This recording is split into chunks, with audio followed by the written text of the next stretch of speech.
Hi, good evening to everyone. ಇದು SCB 5 star online classes.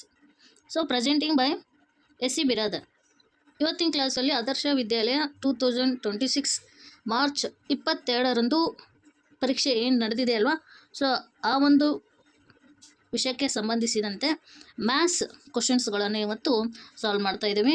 ಸರಿಯಾದ ಉತ್ತರವನ್ನು ನೀವು ಕೂಡ ನೋಡ್ಕೊಳ್ಳಿ ಅಂತ ಹೇಳ್ತಾ ನೋಡೋಣ ಬನ್ನಿ ಮ್ಯಾಥ್ಸ್ ಕ್ವಶನ್ಸನ್ನು. ನೋಡಿರಿ, ಪ್ರಶ್ನೆ 1 ಏನಿದೆ ಅಂದರೆ, ನೀಡಿದ ಅಳತೆಯ ತ್ರಿಜ್ಯವಿರುವ ವೃತ್ತವನ್ನು ರಚಿಸಲು ಬಳಸುವ ಸಾಧನೆ.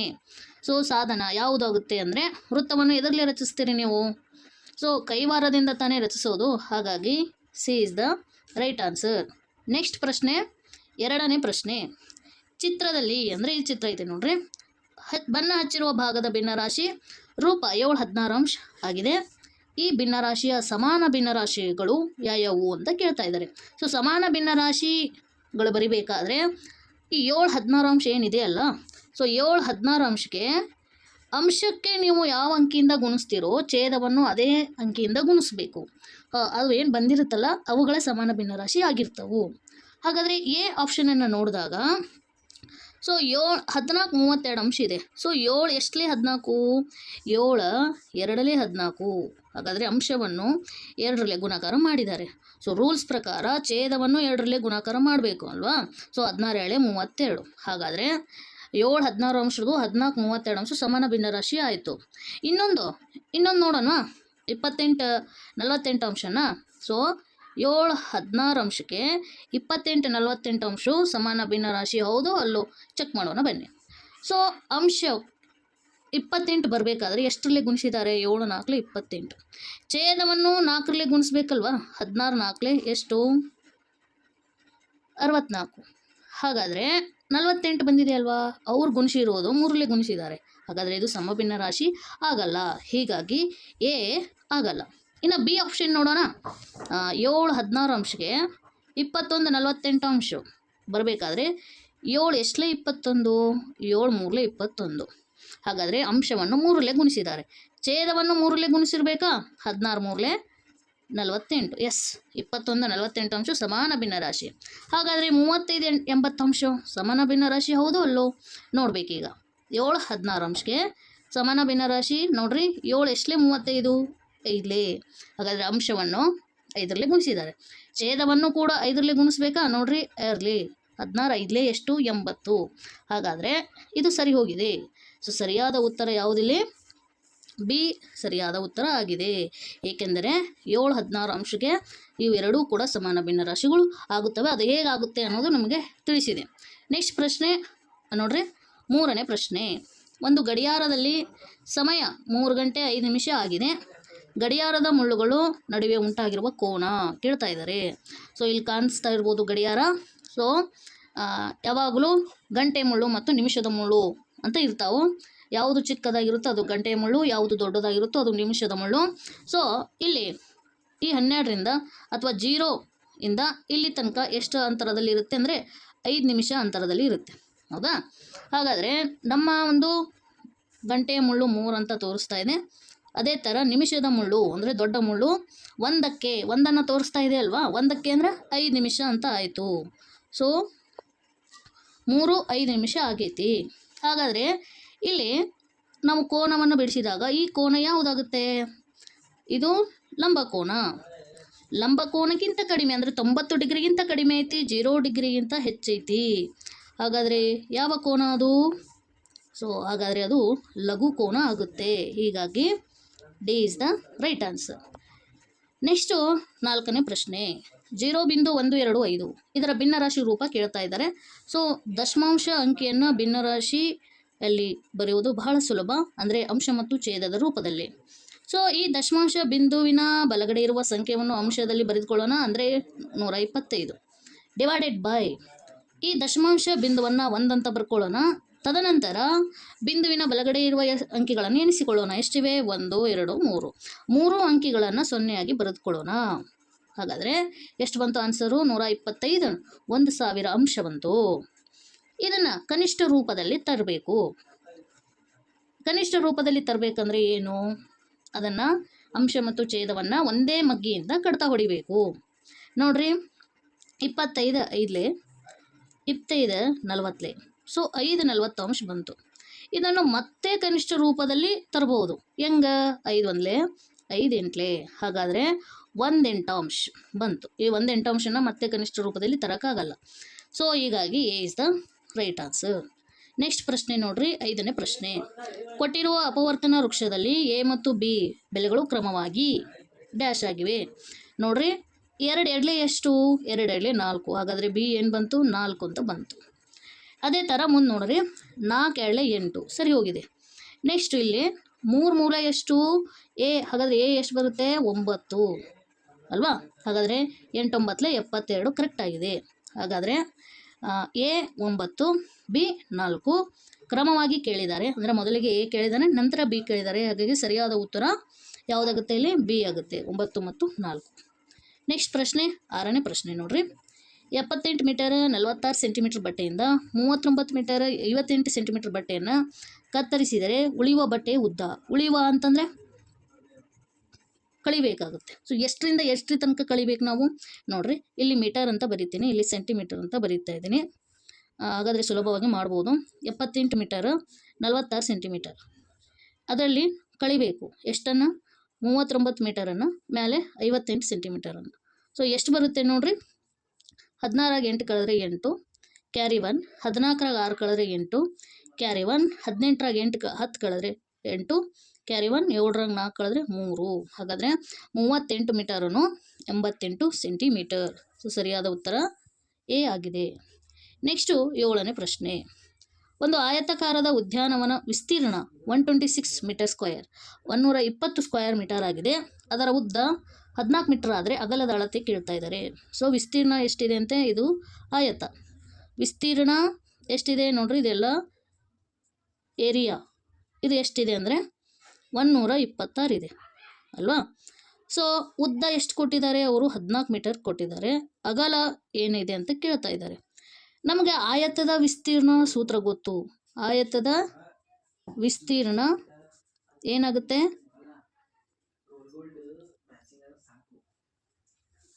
ಇಸ್ ಈಕ್ವಲ್ ಟು ಉದ್ದ ಇಂಟು ಅಗಲ. ಅಂದರೆ ಆಯತದ ವಿಸ್ತೀರ್ಣ ಅವ್ರು ಕೊಟ್ಟಿದ್ದಾರೆ 126 ಈಸ್ ಈಕ್ವಲ್ ಟು ಉದ್ದ ಅವ್ರು ಕೊಟ್ಟಿದ್ದಾರೆ 14. ನಮಗೆ ಕೇಳಿರೋದು ಅಗಲ, ಹೀಗಾಗಿ ಅಂತ ಬರಿತೀನಿ.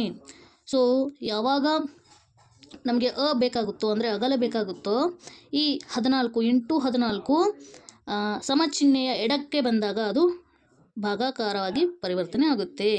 ಹಾಗಾಗಿ 126 ಡಿವೈಡೆಡ್ ಬೈ 14.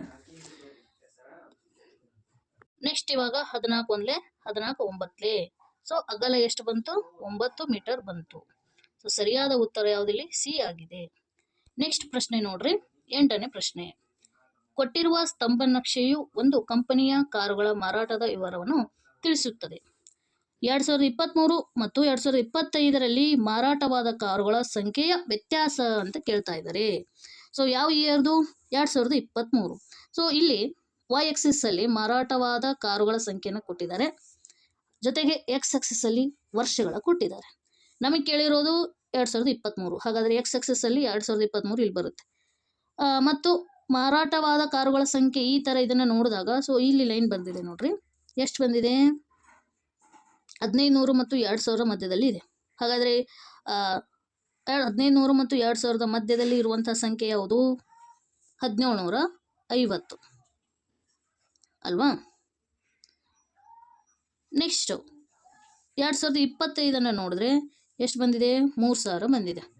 ಸೊ 3000. ಇವುಗಳ ವ್ಯತ್ಯಾಸವನ್ನು ಅವರು ಕೇಳ್ತಾ ಇದ್ದಾರೆ. ನೋಡ್ರಿ, ವ್ಯತ್ಯಾಸ ಎಷ್ಟು? ಹಾಗಾದರೆ 0ಗೆ 0, 5 10 5 ಕಳೆದ್ರೆ 5 ಕ್ಯಾರಿ ಬಂತು 1, 10 8 ಕಳೆದ್ರೆ 2 ಕ್ಯಾರಿ 1, 3 2 ಕಳೆದ್ರೆ 1. ಹಾಗಾದರೆ ಸರಿಯಾದ ಉತ್ತರ ಯಾವುದಂದರೆ 1250. ಆಪ್ಷನ್ ಇಲ್ಲ. So may be grace answer, grace ಕೊಡ್ತಾರೆ ಇದಕ್ಕೆ. ನೆಕ್ಸ್ಟ್ ನೋಡ್ರಿ, 9ನೇ ಪ್ರಶ್ನೆ. ಸೃಷ್ಟಿ ಒಂದು ದಿನಕ್ಕೆ 2068 ಸಂಪಾದಿಸುತ್ತಾಳೆ. ಅವಳು ಒಂದು ವಾರದಲ್ಲಿ ಸಂಪಾದಿಸಿದ ಹಣ ಎಷ್ಟು ಅಂತ ಕೇಳ್ತಾ ಇದ್ದಾರೆ. ಸೊ ದಿನ ಲೆಕ್ಕವನ್ನು ಬರೆದು ಅನುಪಾತ ರೂಪದಲ್ಲಿ ಬರೆಯೋಣ. ಇಲ್ಲಿ ಸಂಪಾದನೆಯನ್ನು ಬರೆಯೋಣ. ನೋಡ್ರಿ, ಒಂದು ದಿನಕ್ಕೆ ಸಂಪಾದನೆ ಎಷ್ಟು ಅವಳದು? 2068 ರೂಪಾಯಿ ಸಂಪಾದನೆ ಮಾಡ್ತಾಳೆ. ಸೊ ಒಂದು ವಾರ ಅಂದರೆ ಎಷ್ಟು ದಿನ? ದಿನದ ಲೆಕ್ಕದಲ್ಲಿ ಬರಿಬೇಕು ನಾವು ಅಲ್ವಾ? ಸೊ ಒಂದು ವಾರ ಅಂದರೆ 7 ದಿನ. ಹಾಗಾದರೆ 7 ದಿನಕ್ಕೆ ಅವಳು ಎಷ್ಟು ಸಂಪಾದನೆ ಮಾಡ್ತಾಳೆ ಅನ್ನೋದೇ ಕ್ವಶನು. ಅದನ್ನು ನಾನು ಡಿ ಅಂತ ಬರಿತೀನಿ. ಅಲ್ಫಾಬೆಟ್ ಯಾವುದಾದ್ರೂ ತೊಗೋಬೋದು. So cross multiplication 1 into D means D is equal to 7 into 2068. ಹಾಗಾದರೆ ಎಷ್ಟು ಬರುತ್ತೆ? ಸೊ ಸರಿಯಾದ ಉತ್ತರ 14,476 ಬರುತ್ತೆ. ಯಾವುದಾಗಿದೆ ಸರಿಯಾದ ಉತ್ತರ? D is the right answer. Next ಪ್ರಶ್ನೆ 10ನೇ ಪ್ರಶ್ನೆ ನೋಡ್ರಿ. ಆಯತಘನದ ಅಂಚುಗಳು, ಮುಖಗಳು ಮತ್ತು ಶೃಂಗಗಳು ಕ್ರಮವಾಗಿ ಯಾವ ಥರ ಇರುತ್ತೆ? ಎಷ್ಟಿರ್ತಾವೆ? ಆಯತಘನ ಅಂದರೆ ಈ ಥರ ಇರುತ್ತೆ ಅಲ್ವಾ? ಇಲ್ಲಿ ಎಡ್ಜಸ್ಸು, ಫೇಸಸ್ಸು ಮತ್ತು ವರ್ಟೆಕ್ಸಸ್ಸು ಅವುಗಳನ್ನು ಕೇಳ್ತಾ ಇದ್ದಾರೆ. ಸೊ ಸರಿಯಾದ ಉತ್ತರ ಯಾವುದಾಗಿದೆ ಅಂದರೆ ಸರಿಯಾದ ಉತ್ತರ ಬಿ ಆಗಿದೆ. 12 ಅಂಚುಗಳು ಇರ್ತಾವೆ, 6 ಮುಖಗಳು ಇರ್ತಾವೆ ಮತ್ತು 8 ಶೃಂಗಗಳು ಇರ್ತಾವೆ, ಅಂದರೆ ಮೂಲಿಗಳು ಇರ್ತಾವೆ. ನೆಕ್ಸ್ಟ್ ಪ್ರಶ್ನೆ 11ನೇ ಪ್ರಶ್ನೆ ನೋಡ್ರಿ. ಇರ್ಷದ್ನ ವಾರ್ಷಿಕ ಆದಾಯ 2,68,305. ಅವನ ಖರ್ಚೆ 1,74,596 ಆಗಿದ್ರೆ ಅವನಲ್ಲಿ ಉಳಿತಾಯ ಎಷ್ಟು? ಉಳಿಯುವ ಹಣ ಎಷ್ಟು ಅಂತ ಕೇಳ್ತಾ ಇದ್ದಾರೆ. ಉಳಿಯುವ ಅಂದರೆ ನಾವೇನು ಮಾಡಬೇಕು? ಕಳಿಬೇಕು. ಎಷ್ಟರಲ್ಲಿ ಅಂದರೆ 2,68,305ರಲ್ಲಿ ಎಷ್ಟನ್ನು ಕಳಿಬೇಕು? 1,74,596 ಕಳಿಬೇಕು. ಸೊ ಎಷ್ಟು ಬರುತ್ತೆ? 15ರಲ್ಲಿ 6 ಕಳೆದ್ರೆ 9, ಕ್ಯಾರಿ 1, 10ರಲ್ಲಿ 10 ಕಳೆದ್ರೆ 0, ಕ್ಯಾರಿ 1, 13ರಲ್ಲಿ 6 ಕಳೆದ್ರೆ 7, ಕ್ಯಾರಿ 1, 8ರಲ್ಲಿ 5 ಕಳೆದ್ರೆ 3, 16ರಲ್ಲಿ 7 ಕಳೆದ್ರೆ 9, ಕ್ಯಾರಿ 1, 2ರಲ್ಲಿ 2 ಕಳೆದ್ರೆ 0. ಹಾಗಾದರೆ ಸರಿಯಾದ ಉತ್ತರ ಎ ಆಗಿದೆ, 93,709. ನೆಕ್ಸ್ಟ್ ಪ್ರಶ್ನೆ 12ನೇ ಪ್ರಶ್ನೆ ನೋಡ್ರಿ. ಶಂಕರ್ ಸ್ಟೇಷನರೀಸ್ ಬೆಂಗಳೂರು ಈ ಒಂದು ಶಾಪ್ನಿಂದ ನಮ್ಮ ಗ್ರಾಹಕರು ಯಾರಪ್ಪ ಅಂದರೆ ವೀಕ್ಷಿತ್. ಸೊ ಒಂದಿಷ್ಟು ವಸ್ತುಗಳನ್ನು ತೆಗೆದುಕೊಂಡಿದ್ದಾನೆ. ಯಾವ್ಯಾವ ಅಂದರೆ ಪೆನ್, ಪೆನ್ಸಿಲ್, ಪುಸ್ತಕ ಮತ್ತು ಜ್ಯಾಮಿತಿ ಪೆಟ್ಟಿಗೆ, ಜೊಮೆಟ್ರಿ ಬಾಕ್ಸ್ ಅಂತೀವಿ. ಸೊ ಇವುಗಳನ್ನು ತೆಗೆದುಕೊಂಡಿದ್ದಾನೆ. ಸೊ ಪರಿಮಾಣ ಅಂದರೆ ಎಷ್ಟು ಪೆನ್ನನ್ನು, ಎಷ್ಟು ಕ್ವಾಂಟಿಟಿಯನ್ನು ತೆಗೆದುಕೊಂಡಿದ್ದಾನೆ ಅಂದರೆ ಟೋಟಲ್ ಅವ 6 ಪೆನ್ನನ್ನು ತೆಗೆದುಕೊಂಡಾನ. ಅದಕ್ಕೆ ಬೆಲೆ, ಒಂದು ಪೆನ್ನಿಗೆ ಬೆಲೆ 12 ರೂಪಾಯಿ ಆದರೆ 12 72 ಆಯಿತು ಅಲ್ವಾ? ನೆಕ್ಸ್ಟ್ ಪೆನ್ಸಿಲ್ 8 ಪೆನ್ಸಿಲ್ ತೊಗೊಂಡಾನ. ಒಂದು ಪೆನ್ಸಿಲ್ಗೆ ಬೆಲೆ 5 ರೂಪಾಯಿ. ಹಾಗಾದರೆ 8 ಪೆನ್ಸಿಲ್ ಬೆಲೆ 8 ಇಲ್ಲಿ ಎಷ್ಟಾಗುತ್ತೆ? 40 ಆಗುತ್ತೆ. ಎ ಕೊಟ್ಟಿಲ್ಲ ಅವರು, ನಾನು 40 ಅಂತ ಕಂಡಿಡಿದು ಬರ್ಕೊಂಡೆ. ನೆಕ್ಸ್ಟ್ ಪುಸ್ತಕ 4 ಪುಸ್ತಕ ತಗೊಳ್ಕೊಂಡಾನ. ಅದು ಎಷ್ಟು ಅಮೌಂಟ್ ಅಂತ ಕೊಟ್ಟಿಲ್ಲ, ಬಟ್ ಟೋಟಲ್ ಅಮೌಂಟ್ 72. ಅಂದರೆ 4 ಎಷ್ಟಲೇ 72 ಅನ್ನೋದು ನಾವು ಕಂಡುಹಿಡಬೇಕು. ಬಿ ಅನ್ನು 4 ಎಷ್ಟಲೇ 72 ಹೌದಾ? ಇವು ನಮ್ಗೆ ಬರಲ್ರಿ. 4 ಎಷ್ಟಲೇ 72 ನಂಗೆ ಬರಲ್ರಿ ಅಂದ್ರೆ 72ಕ್ಕೆ 4ರಲ್ಲಿ ಭಾಗಾಕಾರ ಮಾಡಿರಿ ಅಂದರೆ ಗೊತ್ತಾಗುತ್ತೆ. 4 ಎಷ್ಟಲೇ 72 ಅಂದರೆ 4 ಒಂದೇ 4 ಒಂದೇ, ನೆಕ್ಸ್ಟು 3 ಉಳಿತು, 4 8 32 ಅಂದರೆ 4 18 72 ಬಂತು. ಹಾಗಾದರೆ ಬಿ ಎಷ್ಟು ಬರುತ್ತೆ? ಅಲ್ಲಿ 18 ಬರುತ್ತೆ. ಸೊ ನೆಕ್ಸ್ಟ್ ಜಾಮೆಟ್ರಿ ಬಾಕ್ಸ್, ಒಂದು ಜಾಮೆಟ್ರಿ ಬಾಕ್ಸಿಗೆ 65 ರೂಪಾಯಿ. ಸೊ 65 ರೂಪಾಯಿ ಹಚ್ಚಿದ್ದಾರೆ. ನಮಗೆ ಏನು ಕೇಳಿದ್ದಾರೆ? ಕೊಟ್ಟಿರುವ ಬಿಲ್ನಲ್ಲಿ ಎ ಮತ್ತು ಬಿ ಬೆಲೆಗಳ ಕ್ರಮವಾಗಿ ಎ ಕಂಡುಹಿಡಿ ಅಂತ ಹೇಳಿದ್ದಾರೆ. So already ಕಂಡುಹಿಡಿದೇವಿ. ಎ ಎಷ್ಟು ಬಂತು? 40 ಬಂತು. ಬಿ 18 ಬಂತು. ಹಾಗಾದರೆ ಸರಿಯಾದ ಉತ್ತರ ಯಾವುದಿಲ್ಲಿ? ಸಿ ಆಗಿದೆ. ನೆಕ್ಸ್ಟ್ ಪ್ರಶ್ನೆ 13ನೇ ಪ್ರಶ್ನೆ ನೋಡ್ರಿ. 187ಅನ್ನು ಈ ಸಂಖ್ಯೆಯಿಂದ ಭಾಗಿಸಿದಾಗ 5 ಶೇಷ ಬರುತ್ತದೆ. ಹಾಗಾದರೆ ಆ ಸಂಖ್ಯೆ ಯಾವುದು? ಅಂದರೆ ನೋಡ್ರಿ, ಇಲ್ಲಿ 187 ಈ ಒಂದು ಭಾಜ್ಯವನ್ನು ಯಾವ ಸಂಖ್ಯೆಯಿಂದ ನಾವು ಭಾಗಾಕಾರ ಮಾಡಿದರೆ ಇಲ್ಲಿ ಶೇಷ 5 ಉಳಿಯುತ್ತೆ ಅನ್ನೋದೇ ಪ್ರಶ್ನೆ ಅಲ್ವಾ? ಹಾಗಾದರೆ ಮೊದಲನೇ ಆಪ್ಷನ್ ಬಳಸಿ ನೋಡ್ರಿ. 14 1 14 ಅಲ್ವಾ? ನೆಕ್ಸ್ಟ್ 8ರ 4 ಕಳೆದ್ರೆ 4, ನೆಕ್ಸ್ಟ್ 7 ಇರಿಸ್ಕೊಂಡೆ. 14 3 42, 7ರಾಗ 2 ಕಳೆದ್ರೆ 5 ಬಂತು. ಹಾಗಾದರೆ ಸರಿಯಾದ ಉತ್ತರ ಯಾವುದಿಲ್ಲಿ? 14 ಆಗಿದೆ. A is the right answer. So next ಪ್ರಶ್ನೆ ನೋಡ್ರಿ, 14ನೇ ಪ್ರಶ್ನೆ. ಖುಷಿ ಮತ್ತು ಸಾನ್ವಿಯ ಒಟ್ಟು ವಯಸ್ಸು 27 ವರ್ಷ 8 ತಿಂಗಳಾಗೈತಿ. ಸಾನ್ವಿಯ ವಯಸ್ಸು 13 ವರ್ಷ 9 ತಿಂಗಳ ಆದರೆ ಖುಷಿ ವಯಸ್ಸು ಎಷ್ಟು? ಖುಷಿ ಮತ್ತು ಸಾನ್ವಿ ವಯಸ್ಸು ಎಷ್ಟಿದೆ ಟೋಟಲು ಪ್ಲಸ್ ಸಾನ್ವಿ ಎಷ್ಟಿದೆ ಅಂದರೆ 27 ವರ್ಷನೂ 8 ತಿಂಗಳು ಆಗಿದೆ. ಸೊ ಸಾನ್ವಿ ವಯಸ್ಸೇ ಎಷ್ಟು? 13 ವರ್ಷ 9 ತಿಂಗಳು. ಹಾಗಾದರೆ ಖುಷಿ ವಯಸ್ಸು ಎಷ್ಟು ಅನ್ನೋದು ಲೆಕ್ಕಾಚಾರ. ಸೊ 18ರಾಗ 9 ಕಳೆದ್ರೆ 9, ಕ್ಯಾರಿ 1, 7ರಾಗ 4 ಕಳೆದ್ರೆ 3, ಸೊ 2ರಾಗ 1 ಕಳೆದ್ರೆ 1. ಹಾಗಾದರೆ 13 ವರ್ಷನು 9 ತಿಂಗಳು. ಸೊ ಸರಿಯಾದ ಉತ್ತರ ಎ ಆಗಿದೆ. A is the right answer. Next ಪ್ರಶ್ನೆ, 15ನೇ ಪ್ರಶ್ನೆ. ಈ ಕೆಳಗಿನಲ್ಲಿ 10ರಿಂದ 40 ಸಂಖ್ಯೆಗಳ ನಡುವಿನ 6ರ ಅಪವರ್ತ್ಯಗಳು. ಸೊ ಅಪವರ್ತ್ಯಗಳು ಅಂದ್ರೆ ಗುಣಕಗಳು. 6ರ ಮಗ್ಗಿ ಹೇಳುವುದು. 6ರ ಮಗ್ಗಿ ಹೇಳುವಾಗ ಒಂದು ಕಂಡೀಷನ್ ಇದೆ, ಅದು 10ರಿಂದ 40 ಸಂಖ್ಯೆಗಳ ನಡುವೆ ಇರಬೇಕು ಅವು. ಸೊ 6 1 6, 6 2 12, 6 3 18, 6 4 24, 6 5 30, 6 6 36, 6 7 42. ಸೊ ನಮಗೇನು ಕಂಡೀಷನ್ ಇದೆ, ಅವು ಸಂಖ್ಯೆಗಳು 10ರಿಂದ 40ರ ಒಳಗೆ ಇರಬೇಕು, ನಡುವೆ ಇರಬೇಕು. ಅಂದರೆ 6 ಬರಲ್ಲ. ಸೊ 12ರಿಂದ ಬರ್ತವೆ. ನೆಕ್ಸ್ಟು 40ರ ನಡುವೆ ಇರಬೇಕಲ್ಲ, ಸೊ 42 ಬರಲ್ಲ. ಹಾಗಾದರೆ ಎಷ್ಟು ಸಂಖ್ಯೆಗಳು ಯಾವ್ಯಾವ ಬದಾವೆ ನೋಡ್ರಿ, 12, 18, 24, 30, 36. ಸೊ ಸರಿಯಾದ ಉತ್ತರ ಸಿ ಆಗಿದೆ. C is the right answer. Next ಪ್ರಶ್ನೆ ನೋಡ್ರಿ, ಕೊನೆಯ ಪ್ರಶ್ನೆ.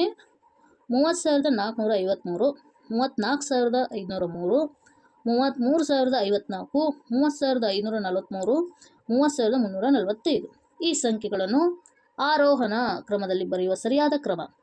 ಆರೋಹಣ ಅಂದರೆ ಏನು, ಏರಿಕೆ ಕ್ರಮ ಅಲ್ವಾ. ಸೊ ಫಸ್ಟೇ ಚಿಕ್ಕ ಸಂಖ್ಯೆಯಿಂದ ದೊಡ್ಡ ಸಂಖ್ಯೆಯಲ್ಲಿ ಬರೆಯುವಂಥ ಕ್ರಮ. ಸೊ ಫಸ್ಟಿಗೆ ಯಾವ್ದು ಬರುತ್ತೆ ಸಂಖ್ಯೆ, ಯಾವ್ದು ಸಣ್ಣದು ಎಲ್ಲರಿಗಿಂತ. ಸೊ ಸರಿಯಾಗಿ ಸಣ್ಣದು ಚಿಕ್ಕ ಸಂಖ್ಯೆ ಯಾವುದಪ್ಪ ಅಂದರೆ 30,345. ತದನಂತರ ಅದಕ್ಕಿಂತ ಸ್ವಲ್ಪ ದೊಡ್ಡದು ಯಾವುದು ದೊಡ್ಡದು ಬರುತ್ತೆ. ಸೊ 30,453. ನೆಕ್ಸ್ಟು 30,543. ಇದು 30,000 30,000 30,000 ಆಯಿತು. ಸೊ ನೆಕ್ಸ್ಟ್ ಸಂಖ್ಯೆ ಇರೋದು 33,000 ಮತ್ತು ಏನಿದೆ 34,000 ಅಲ್ವಾ. ಇದರಲ್ಲಿ ಯಾವ ಚಿಕ್ಕದು, 33,000 ತಾನೆ. ಸೊ 33,054 ಬರುತ್ತೆ. ತದನಂತರ ಕೊನೆಯಲ್ಲಿ ಬರೋದು 34,503. ಸೊ ಇದು ಸರಿಯಾದ ಉತ್ತರ ಯಾವುದು. ಸೊ ಯಾವುದು ಉತ್ತರ ಈ ಥರ ಬಂದಿದೆ ನೋಡ್ರಿ, ಬಿ ಸರಿಯಾದ ಉತ್ತರ ಆಗಿದೆ. ಹಾಗಾದರೆ ವಿದ್ಯಾರ್ಥಿಗಳೇ, ಇಲ್ಲಿ ತನಕನೂ ನಾವು ಮ್ಯಾಥ್ಸ್ 16 ಪ್ರಶ್ನೆಗಳನ್ನು ಸಾಲ್ವ್ ಮಾಡಿದ್ದೀವಿ. ಸೊ ಈ ಒಂದು ವಿಡಿಯೋ ನೋಡಿ ಸರಿಯಾದ ಉತ್ತರಗಳನ್ನು ನೀವು ತಿಳಿದುಕೊಳ್ಳಿ ಅಂತ ಹೇಳ್ತಾ, so thank you for watching this SCB 5 star online classes ಅಂತ ಹೇಳ್ತಾ, ನಿಮ್ಮ ಫ್ರೆಂಡ್ಸಿಗೆ ಈ ಒಂದು ಆನ್ಸರ್ಸ್ಗಳನ್ನು ಶೇರ್ ಮಾಡಿರಿ ಮತ್ತು ಸಬ್ಸ್ಕ್ರೈಬ್ ಮಾಡಿರಿ ಮತ್ತು ಈ ಒಂದು ವಿಡಿಯೋ ಹೆಲ್ಪ್ ಆಗಿದ್ರೆ ಲೈಕ್ ಮಾಡಿರಿ ಅಂತ ಹೇಳ್ತಾ, I will end this class.